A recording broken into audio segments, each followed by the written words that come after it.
মরিচ চাষি ভাইদেরকে জানাই আন্তরিক অভিনন্দন। আসসালামু আলাইকুম।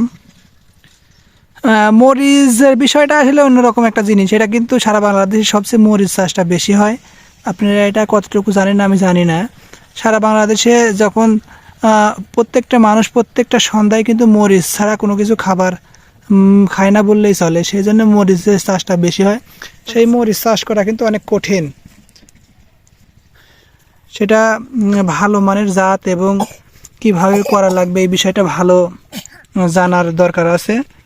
এখন দেখা যাচ্ছে আধুনিক প্রযুক্তি মালচিং দিয়ে যে মরিচ চাষ বিভিন্ন ফসলগুলো করা হয়, তাহলে কিন্তু আসলে কৃষক লাভবান এবং ক্ষতির সম্মুখীন খুবই কম হয়। কারণ মরিচ লাগালো, বিশেষ করে মরিচের গাছগুলো দেখেন কুঁকড়া লেগে যায়, মানে মাথাগুলো অনেক সময় নষ্ট হয়ে যায় খুব দ্রুত, সেজন্য কৃষক ক্ষতির সম্মুখীন হয়। কিন্তু আপনারা যখন মালচিং দিয়ে মরিচ চাষ করবেন তখন কিন্তু জমিতে কয়েকটা সুবিধা আছে।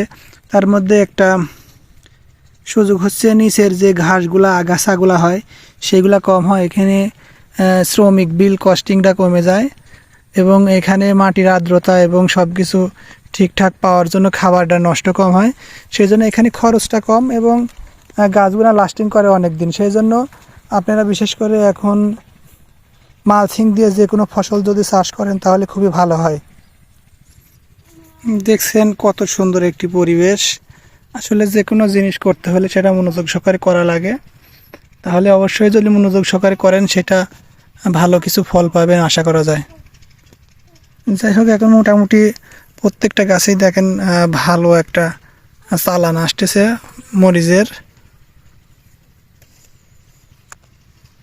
মরিচ চাষ নিঃসন্দেহে ভালো। আপনারা বাড়ির আশেপাশে যে কোনো জায়গা ফাঁকা পড়ে থাকলে সেসব জায়গাতেও আপনারা মরিচ চাষ করতে পারবেন।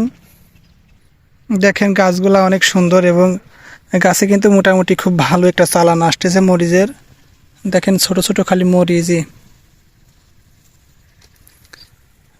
সবচেয়ে বড় কথা, আগে বিষয়টা বুঝতে হবে যে কখন গাছে কোন ধরনের রোগ বালাই হয়, কোন গাছে কোন পোকার আক্রমণ বেশি, সেটা কিন্তু খেয়াল রাখতে হবে। তাহলে আপনারা সবসময় যে কোনো ধরনের ফসল করলে ক্ষতিগ্রস্তর মধ্যে থেকে বেঁচে যাবেন।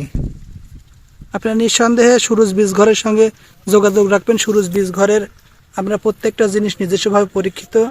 মরিচ, বেগুন, যে কোনো ধরনের টমেটো, ফুলকপি চারা পেতে আমাদের সঙ্গে যোগাযোগ করবেন।